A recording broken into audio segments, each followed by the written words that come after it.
तीन आरोपियों के खिलाफ एक पूरक एफआईआर चार्जशीट दाखिल कर दी गई है। इस चार्जशीट में क्या जिक्र किया गया है, क्या डिटेलिंग्स है उसकी? देखिए, भोपाल की विशेष अदालत में एनआईए ने यह पूरक चार्जशीट दाखिल की है। उसमें 3 आरोपियों के खिलाफ चार्जशीट दाखिल की गई है। दरअसल कुल 10 एनआईए के सक्रिय कैडर को जेएमबी से जुड़े हुए हैं, उन्हें एनआईए ने गिरफ्तार किया था, जिसमें कुछ आरोपी बीते साल भोपाल के ऐशबाग इलाके से गिरफ्तार हुए थे।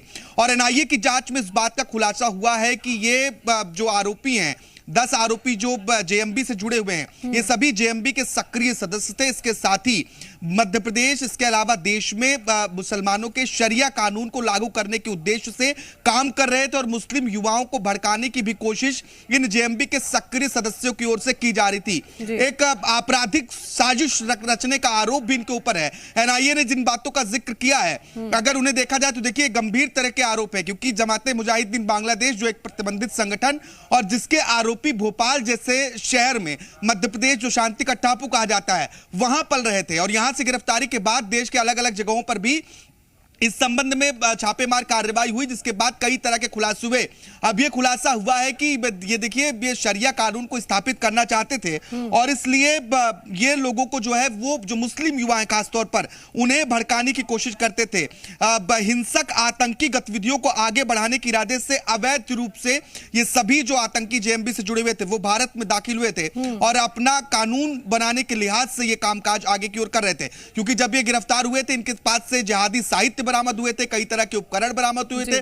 उस वक्त भी कई खुलासे हुए थे कि युवाओं का ब्रेन वॉश कर रहे हैं। और अब एनआईए ने पूरक चार्जशीट दाखिल की। इसके पहले 6 आरोपियों के खिलाफ भी जनवरी में एनआईए ने पूरक चार्जशीट दाखिल की थी। जब गिरफ्तारी की गई थी तो आकाश, और भी क्या सूत्र इनसे जुड़ते नजर आए थे और कोई भी नाम का खुलासा हुआ था इस पूरे मामले को लेकर के? देखिए, निश्चित तौर पर यही कारण है कि भोपाल के अलावा जो अलग अलग जगहों पर आरोपी थे, इनकी पूछताछ के बाद उन तक भी जेएमबी के आरोपियों तक एनआईए की टीम पहुंची और इस बात का पता लगाया गया, इनसे कड़ी पूछताछ की गई कि आखिर ये किस उद्देश्य से भारत में अपने संगठन को डेवलप कर रहे थे। इसके बाद ही ये तमाम बातें सामने आई हैं। देखिए, दरअसल ये जो आरोपी जो भोपाल में प्रॉपर ऐशबाग इलाके में रह रहे थे, ये उत्तर प्रदेश के किसी जिले से वहां से अपना प्रमाण पत्र बनवाया था, जबकि कुछ आरोपियों ने बिहार से इनका संबंध था।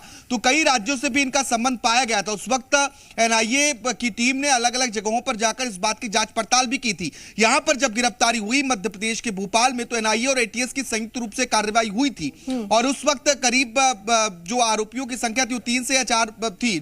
और उस वक्त एनआईए ने इन्हें गिरफ्तार करके जब इनके खिलाफ आरोप पत्र दाखिल किया था, उस वक्त भी बताया गया था कि इनके पास से जिहादी साहित्य और कई इलेक्ट्रॉनिक डिवाइस बरामद हुई हैं। जिहादी साहित्य के जरिए युवाओं के ब्रेन को वॉश कर रहे थे, उनके अंदर हिंसात्मक भावनाओं को प्रेरित करने की कोशिश इन जेएमबी के आतंकियों के द्वारा की जा रही थी। बिल्कुल, तो पूरक चार्जशीट दाखिल कर दी गई है। आकाश, तमाम जानकारी पहुंचा